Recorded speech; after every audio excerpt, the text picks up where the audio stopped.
Hello and welcome to another video and podcast from Fantasy Football Scout as we look ahead to the Fantasy Premier League 2023-24 season. My name is Joe and here we will focus on Luton, who have incredibly bounced back into the top flight via the National League along the way. But what do we know of the club? Well, they were in the top flight until the early 90s, I believe it was, fell down to the National League and this season bounced back to the Premier League. Are they ready? Well, apparently Luton fans have to go through someone's kitchen and garden to get to the ground, and Doris at number 74 is waiting planning permission for a drop curb for the away team's coach. So yeah, they're getting there. Joining me to discuss Luton in more detail and which players we should consider in FPL is Planet FPL's Luton correspondent, Dan Ashby. Dan, welcome. How are you?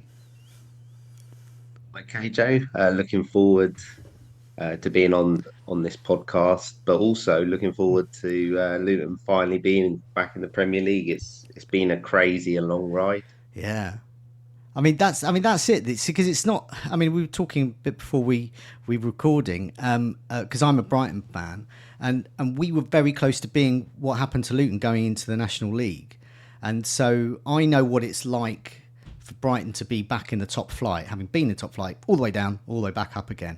Very few clubs have that to go right to the foot of the league, and in your case, going out the league. So I mean, what does it mean for Luton considering the story? Yeah, it's obviously huge, not just for the football club, but also the town itself. Over recent years, it's had like bad press from not being like the best town around, but um, just the amount of money the town will get for just having Luton in the Premier League, it should make a massive difference. I'm sure we'll get onto it, but Luton are actually planning on building a ground in the next 2 or 3 years. So it just with that, it's also um, it's like a massive site which will help the town as well. So yeah, like you said, it's been a long journey, but it's good for the town and for the club to finally be back in the top league. So I mean, I was just thinking because of the first match back. So traditionally, the first match back for a promoted side is quite an occasion, because I mean, there's so much excitement. So I'm expecting the fans to be excited. So I mean, also it means that they have a slightly better chance of perhaps winning or drawing rather than losing. So are you quite optimistic about the opening game? I'd rather it have been at home, um, as you sort of alluded to, that because of the way our ground is, it's completely different to well anyone in the division. So I think that we've seen him maybe the last few years with Forest and Brentford. Um, that home form is going to be key, and I Okay. think if Luton have any chance of staying up, it's going to mainly be down to our home form, and I'm not sure too many of the so-called superstars are going to be ready for what it's like at Kenilworth Road. Okay.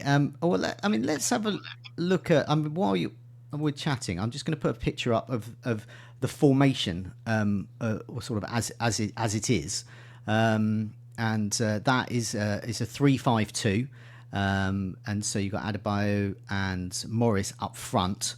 And Yeah, you've got these wing backs in Drama and now is it Doty? Do I pronounce it? it's Doughty, I think. Doughty. Okay, Alfie that's fine. Doughty. So I've got to be. I've Yeah, got yeah, these are going to be new players to us all. You see, so I'm coming at this new, yeah. um, and so you've got those wing backs there. So I mean, what sort of style do Luton play? What can FPL managers expect? It's direct, high pressing. So a lot of people probably watched the playoffs, I'm guessing, because a lot of people just are more entertained with Yeah. when it comes to the playoffs. And we were very direct, especially in the semi-finals against Sunderland. That was mainly due to Sunderland had like no centre backs over like 5'10" or something. So it was obviously a key strength of us to go long because Morris and Adebayo are both over 6 foot. I think Morris might just be 6 foot. Um, but we'll sort of play into them. It won't always be head high. We can. play into their feet or chest. They're quite good holding the ball. If you watch the playoff final, the pass down the line for Adebayo, who can is quite good at running the channels, even though he's 6'3". Hmm. But we'll sort of go long, but then we've got good energy in centre mid and our wing backs to sort Okay. of push forward to try and pick up the second balls, and especially at home, we can make we'll use that to our advantage to get the crowd going. So it can be quite difficult at times for teams to get out. Obviously, it might be completely different in the Premier League, Yeah, but I mean, I was gonna ask that. yeah, I mean, because you see that with some teams. I mean, I remember. I mean, for example, Sheffield United. I think Blackpool did it as well. They stick to their guns. This is how we play. I mean, Leeds famously under Bielsa. This is how we played in the Championship. yeah, This is how we're going to keep playing. We're going to keep attacking. And if we concede, we're just going to try and score more. But then other teams and other managers try to adapt and try to well, hang on a minute. These strikers were up against a better. What's your feeling with Luton? Are they going to sort of stick to their guns, stick to their style, attacking, powerful style, or sort of drop yeah. deep and hope they can nick a 1-0? No, no, we won't intentionally drop deep. We also do engage, so we'll press not a full press, but we will press like say on halfway. Um, we're quite good at pressing. So the trigger will be the forwards, and then at times the wing backs will press the fullbacks and things like that. It can be quite an aggressive press, man on man press. Um, yeah, I don't think we'll sit Okay. back. Intentionally, we might be forced Okay. back though with with some of the world class players we'll be playing against. And the 3-5-2 formation, that's really well established at Luton. That was something that Nathan Yeah, Jones adopted. He was previous yeah, manager. Rob Edwards had that at his previous club, was Forest Green, and yeah. he's sticking with that at Luton. So there's no chance of it suddenly changing. No, there might be like a sort at times maybe in midfield. Sometimes we sort of play a DM with two eights, or at times we could maybe play a 10, and maybe we might play two DMs this year. But I can't see us dramatically changing from that. Okay. Our squad's not built to play wingers or anything like No. that. We've sort of recruited to play that formation Okay. for definitely 2 years now. Rightio. Okay. And of some of these established players here, you've obviously got some on loan as well. So we'll look at some of the players in Yeah, detail in a bit. But out of the players that are on that we've got in our screen, which is Morris, you've got Adebayo, Doughty, Clark, Panzu, Nakamba, Drama, and then Bell, Lockyer, a show. I think he is pronounced at in defence, yeah, and Horvath in goal. Out of all of those, who's on loan? Who do we wave goodbye to and don't care about if we're yeah. looking for a Luton player? Okay. So we had three players on loan. They were the goalie Horvath. We do have an option to buy, but it looks like we're not going to take that up. We've been linked with five or six goalies, so Okay. I think we'll at least sign one, maybe two. Um, Drame was on loan from Leeds, Right. right wing back. He's in his last year at Leeds, but with them going down, he might have more opportunity to play. Right. Yeah. Also, Burnley are after him as well, so Okay. we might not get him back. And Nakamba, I'd probably say is the most likely to come back. Oh. Okay. Um, yeah, it looks like Villa have basically said he's free to go in the summer. So I'm guessing it's all about if we can agree the Okay. transfer fee. And I'd like Nakamba to come back because although he's not great on the ball, I don't think we'll have a lot of the ball. So Right. we Yeah. need to try and win it back as best as possible. Okay. At the minute, we do have a few players out of contract, but I'm guessing they will sign. Lockyer's out contract, Bell and uh, Pelly Campanzo are out of contracts. It's not been confirmed they're signed, but Okay. I'll be amazed if they don't sign him, to be honest. Okay, and just a reminder to everyone who's watching and listening, we've got three articles on site. I'll put links in to the video and podcast to them, looking at the sort of overall style and then focusing on attackers and defenders, and that's where I'm getting my limited knowledge of Luton from, and Dan is filling those blanks for me, which is great, and hopefully yourselves as well. Also, do remember to press that like button if you enjoy what you're watching, and do remember to subscribe so you can keep up to date with all our videos and podcasts as well. One question I'd like to know is I do the team news video every week with Neil, so we look at the press conferences. Some managers, mentioning no names, the Nottingham Forest manager, sometimes they can be a bit, liberal with the truth. They can not really reveal stuff. I think some Leeds press conferences this year not revealing much. Some just tell us your first 11, and then that's it. But so, what kind of manager is Edwards? What can we expect as FPL managers on a Friday? So since he's come in, he's pretty much had a settled 11. Like he hasn't rotated overly much. And when you consider how many games have been in the championship, there's a lot more Saturday, Tuesday, and he would basically just pick the same 11. There has been a couple of times where um and like we've had an injury and it's like 50-50 if a player will play and he's just not told you one either way. Okay. So we thought Pelly Ruddock had a serious long-term injury, and it was before the Watford game. And the journalist asked Edwards if Pelly Ruddock would be back, and he smiled and said, "Yeah, it's good news. He'll be back before the end of the season." And he played the Watford game. So Right. Okay. yeah, but like I said, you might not get key decisions, but you might. I think it'll be quite obvious that the Okay. lineup. Okay, I guess that's because of the squad as well. So you've got a squad. We mentioned the players leaving, and we'll talk about those staying in a bit. But who? I mean, you've probably been keeping up to date with the local press, rumours. What rumours are there in terms of players they're in for? Yeah, I'm not sure how many of the players Premier League fans will know.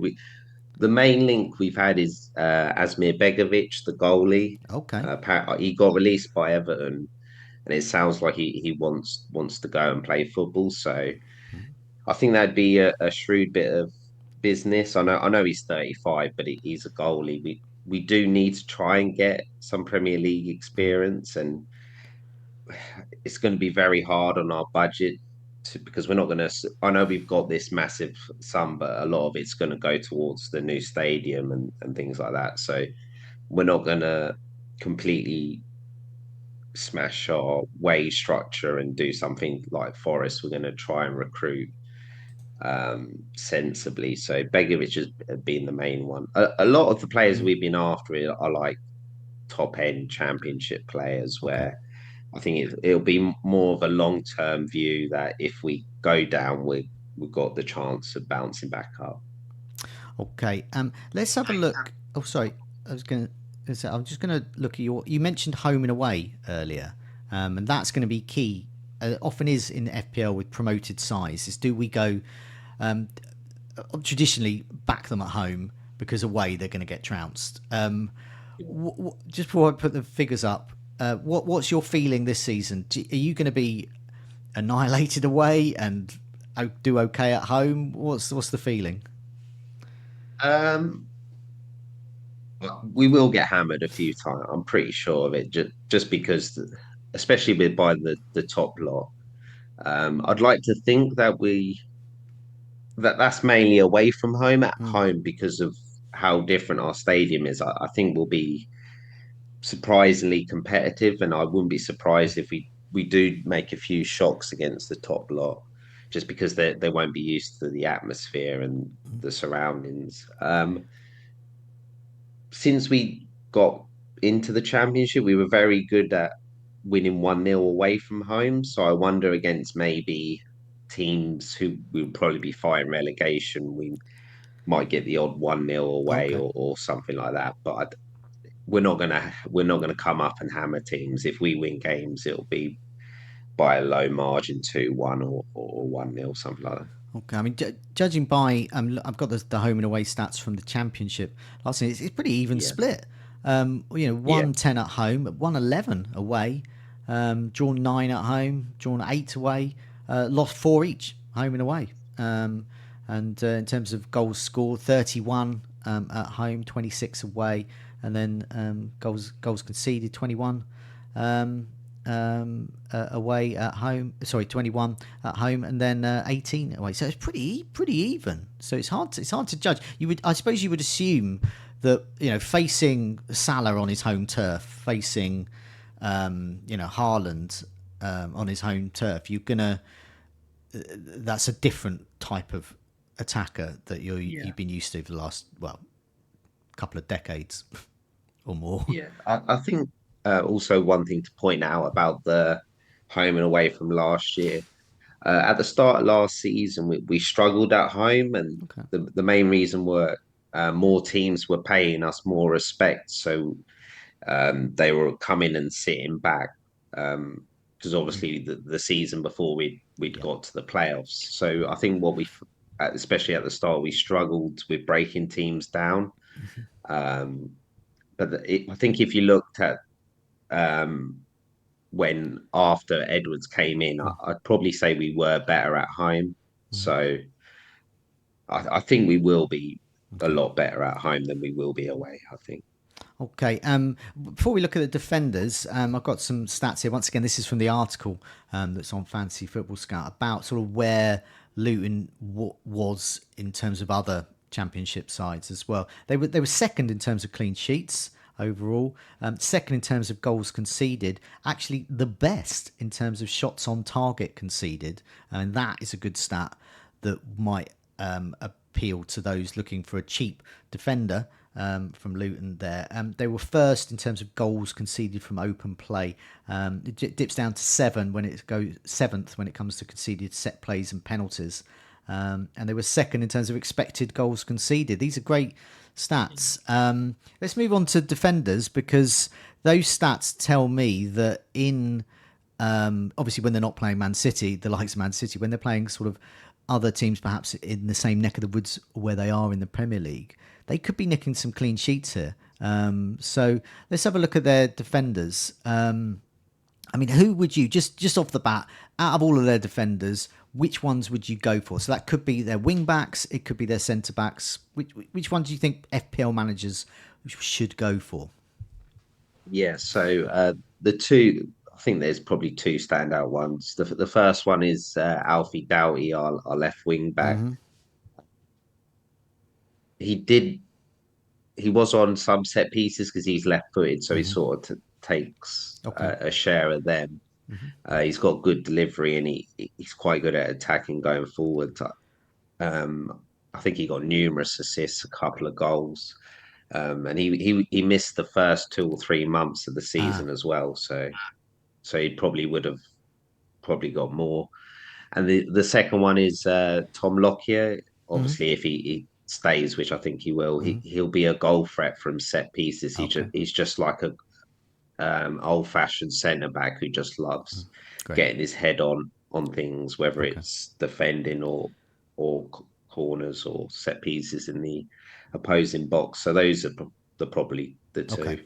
Okay. I mean, some of the stats there. So Lockyer had 42 starts, no sub appearances, so nailed as you like. He scored 4 goals, totally backs up what you were saying there, and he's got an assist as well. He's exactly the kind of player I like in FPL. And Doughty rather, 28 starts, 3 sub appearances. That indicates what you were saying about that he was out for Yeah, part of the season. There, 2 goals, 5 assists, not too shabby for a wing back. That indicates we're going to get some returns from those two there. There's some other players, Osho, Reece Burke, Cody Drama. Was Drama there? Is Drama? I think, did you mention that he was on loan, or is he going to be yeah, he's on loan, so I'm right? not 100% sure Okay. if not, we'll we'll definitely need a right wing back, so Okay. it'll be someone similar. Okay. Osho was first choice towards the end of last season, but I'm not convinced that Okay. that spot between him and Burke Mm. is nailed at the minute. Rightio. So yeah, he had 20, 25 starts, 5 sub appearances, but 3 goals. So that indicates that if he can be in the team, we could be looking. I mean, my assumption is that all of the players we've mentioned are going to be 4.5. I think there's Yeah, just going to be a blanket 4.5 promoted side, and it looks like Doughty and Lockyer are going to be the ones that could edge up in price and could get some yeah. returns for us. Okay. We've got mentioned here James Bree, Sonny Bradley. Were they on loan as well? Is that why they're asterisked on my screen? So James Bree was right back at the start of the Right. season. He got a move to Southampton. Ah, right. He was the best right back in the league. He was on set pieces and everything. But Okay. and Sonny Bradley's been released, so he Right. definitely won't be there next Okay. season. Right. Yeah. We don't have to worry about them then. Okay. We've got some good names there. And I think that's where people will be looking, especially there's going to be a lot of price rises. We had a video and a podcast on that. Trying to predict some of those price rises, and it's fairly evident like Haaland are going to go up. We're going to need to save some money, and Doughty and Lockyer could be the ones there. Let's have a look at their attackers though. So this is another area I like a good third striker. I like a good cheap striker. Adebayo and Morris are their 2 strikers. You don't see that changing at all, or are they possibly going in for another striker? I mean, are they pretty nailed? So they were pretty nailed last year. We had Corley Woodrow, third choice, but he was injured quite a lot throughout the season. And then we had young Joe Taylor, who was brought in January, who I'm guessing will probably get loaned out for game time. So I would say we would probably bring in another striker. Okay. But it will still be this sort of two up front. And looking at the goals with Morris with 20 across his 44 starts, 3 as a sub, and Adebayo with 42 starts, 3 as a sub, so similarly nailed. Just the 8 goals and 5 assists, and Morris got 7 assists there. Yeah, so how does that work? Is Adebayo like a bit further behind? Why is Morris getting 20 goals? He was just better at finishing. I Right. think Okay. if you look at XG, they had pretty similar stats. It was just Morris was a better finisher. He's left foot, right foot, very strong, Mm-hmm. good in the air, so he can score a wide range of shots. Whereas Adebayo just Okay. struggled in front of goal throughout the season, but offers quite a lot for the whole team as well. Um, so he could do well in front of goal next year. Adebayo, Mm-hmm. he's a bit raw. We signed him a couple of years ago from Walsall, so he's Mm-hmm. still probably catching up. Okay. But he probably has a higher potential than Right. Yeah. Morris. Okay. So going into the campaign, because Luton's fixtures are not too bad actually at the start. If we're looking for sort of a cheaper striker, Morris there, what do you think he's going to be? Like a 5.5 million or something in FPL? Yeah, 5.5 or 6, probably Okay. 5.5. I'm Okay. guessing Adebayo will Nice. probably be zero point 0.5 Yeah. less. Okay. And Morris on penalties? Well, we're not really sure. Oh. It's Okay. basically Adebayo was first choice. We only had 4 penalties last year. Yeah. Adebayo scored and missed one. Woodrow, who I think is the best penalty taker Mm-hmm. at the club, Mm-hmm. doesn't normally start, but even he missed. Yeah. And then Morris took the last penalty of the season, scored, but it was basically we were already guaranteed a playoff place, and it was for his 20th goal. So Mm-hmm. we don't know if Adebayo just gave him the ball to get his 20th goal. So Ooh, okay.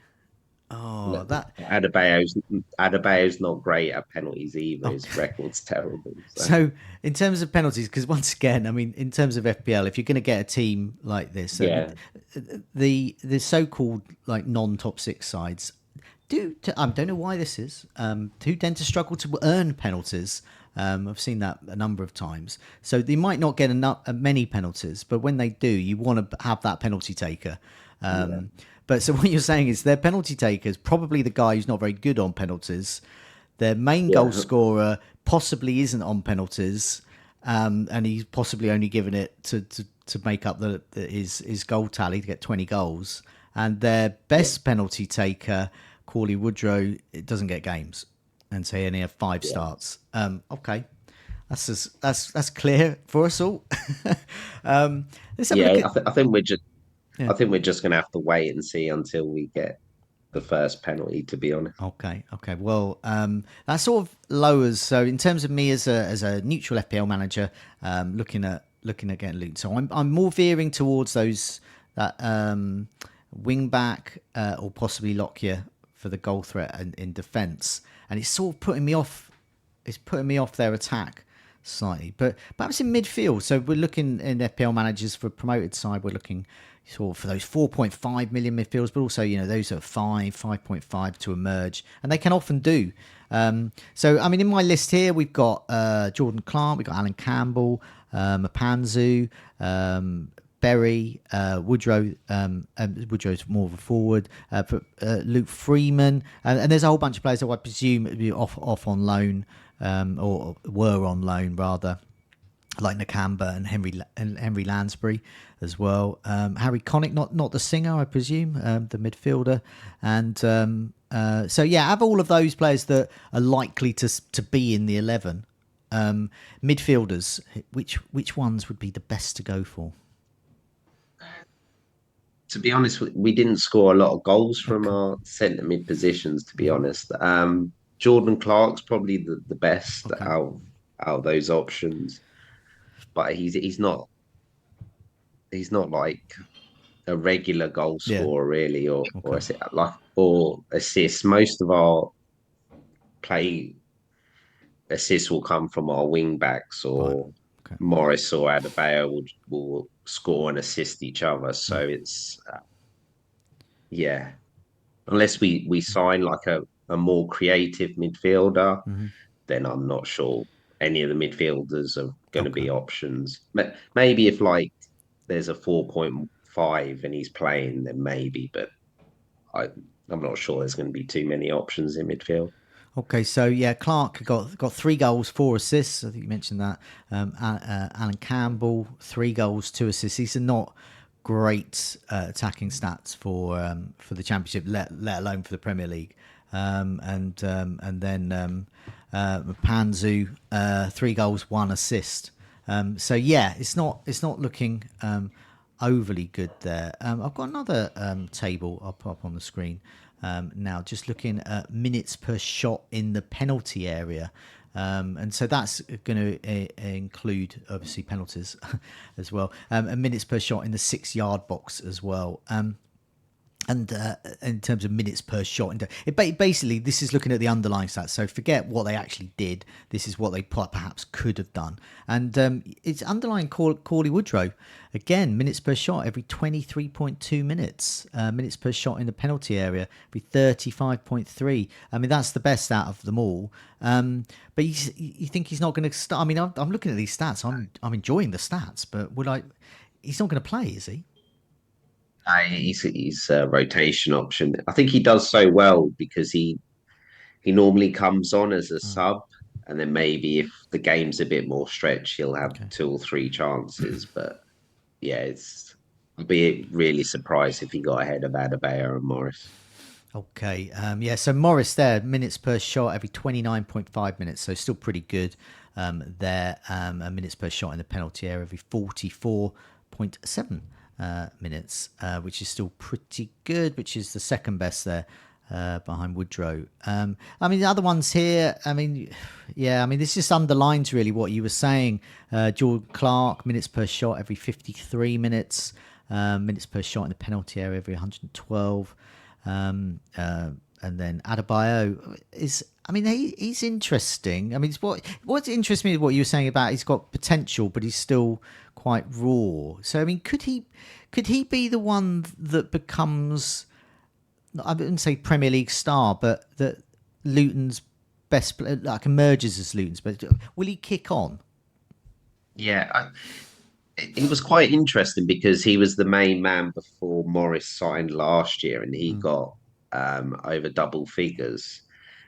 But he just got injured towards the end of uh, the season before last, and mm. he sort of had a slow start. So, like, I wonder if he has like a good pre-season and he starts the season well, whether he kicks on and maybe outperforms Morris. But like I said, Morris at this moment in time is just an all-round better striker.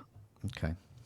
Right, yeah. I mean, just going back as well to sort of players that might join strengthen. This is I'll just read out a little bit that we got from the article on Fantasy Football Scout, saying it says here, looking at Luton's list of record purchases, surreal experience that's far away from Championship level. Never mind the Premier League. Only twice have they ever spent over 1 million on a player. Doing so for Morris and former goalkeeper Simon Slugger. Great name. It's a top 10 list that contains several names from the 1990s and even the 1980s. That will be Steve Fozzie Foster from Brighton, who came in. Um, who's probably, I can't believe Steve Foster's still the record signing. So it says here that therefore Edwards has a difficult task in balancing this winning formula. So yeah, the chairman's going to love this. I mean, getting into Premier League on the back of that. And so it doesn't look like it's going to be a Nottingham Forest like overhaul. That underlines what you were saying there. I mean, I can't believe that they're going to go into the Premier League without spending and not spend more than 1 million on any player. No, I think what we'll do is we'll probably spend 20 to 30 million. I'm guessing, Okay. but it'll be more of a long term plan for Yeah. us. Okay. So if but we're being realistic, we probably didn't expect to be in the Premier League until our stadium was built. So we're probably ahead of time. So I think we'll use a majority of the money to help fund our stadium more. So long term, it'll keep us at the top of the Championship, bottom Right. of the Premier League. Okay. So sort of kicking on to the next stage. So the next stage club would be a sort of, I mean, I mentioned West Brom, but it's that sort of team that occasionally gets into the top flight, then goes down, but occasionally stays in there. That would be the next level for Luton rather than being an established Premier League club. Basically, do you expect to go down? Well, look, let's be honest, Joe. Yeah. I think we'll be bottom six, and I think it'll depend how good we are at home Yeah. because our style of play will be different to probably all the Premier League. So Mm. it'll just be, can we cause enough problems where we can stay up? I think we'd be bottom six, but Okay. I think we'll cause a lot of problems. I think. Okay. I mean, we're going to focus on Burnley and Sheffield United as well in future videos and podcasts, and also articles on the site as well. From when I mean, you're a season ticket holder. You go to pretty much every game, or as much as So you I go can. to all the home games, and I try and watch the away games Yeah. as much as possible. Okay. So yeah, I've got So quite a good knowledge of the championship over the last couple of years. So in terms of sort of where you sit with, because part of the chat about whether you are actually going to stay up or go Yeah, down, is going to rely on sort of the rivals to stay up, and that will be the promoted sides amongst them as well. yeah. Possibly the likes of Everton as well. I mean, they've been due a drop for a number of years, so it could be. I mean, Burnley or Sheffield United. All I'm hearing is that Burnley were amazing in the Championship. You know, you also do a podcast for around the Gaffer game as well Yeah. as you work on Planet FPL. So you're embedded in the Championship. How does Luton compare to Burnley, a Burnley save, and also the same for Sheffield United? So Burnley were miles clear, one of the Okay. best sides we've ever seen in the Championship. I Wow. think the biggest question is, can they play their open style of play in the Premier League? I think they will. If I was, I would say they're going to be closer to mid-table than they will be the bottom six, Okay. bottom relegated. Um, Okay. and Sheffield United, I think they'll be bottom six, and I think whereas Luton might have a bit of an advantage over them is that because they're trying to get taken over, it Mm-hmm. might hinder them with um, how quick they sign players and contract extensions and things like that. So I think Luton and Sheffield United will be bottom six, and then if Luton stay up, we just got to hopefully drag a couple more in. Yeah. I think that Well, definitely. I mean, what's your? I mean, for those watching and listening, outside of the UK, Luton sort of bang in the middle, north of London, and not quite the Midlands. Is sort of in that bit of the country. But yeah. who are your nearest rivals? Obviously, I'm assuming none in the Premier League. No, so our derby is Watford. Oh, okay, yeah. Yeah, it's quite a heated derby, and obviously we haven't played each other Mm, quite a lot recently. So that there won't be too many so-called mm, derbies, but it's quite nice having a lot of London teams mm. for the away fans. And Yeah. as you mentioned, it's quite easy to get to Brighton as well Yeah, on the down old on the down train. on the So Thames link. yeah, Nice and easy end of the line. I've always seen. See, I've never been to Luton, and perhaps I should have done because it's the one at the end of the line that I never get to. yeah. If you go to London, if you keep going, you get to like Bedford and Luton. But for you though, you live just on the outskirts of Luton. We've mentioned about what it means to the town, but what's it mean for you? I don't know when you first started watching, going to the games, and what does it mean for you that they're now in the Premier League? So I obviously got taken when I was 6 or 7, so probably mid 90s. Okay. Uh, so after the Premier League started, and which we voted on, but obviously we got relegated the year Yeah. before it got brought in. So yes, it's just been a really mad up and down. Um, it's probably been the craziest teams to support with relegations Mm. and promotions, Yeah. and we obviously had the infamous -30, which was the main reason why we got relegated into non-league. Yeah. What what what And what then was what was that for? Was it to do with financial? yeah, so we went into administration, but because we went into administration twice in so long, they basically hit us with a massive Mm. point deduction, which was 20, and then we got another 10 through like transfer irregularities, which Mm.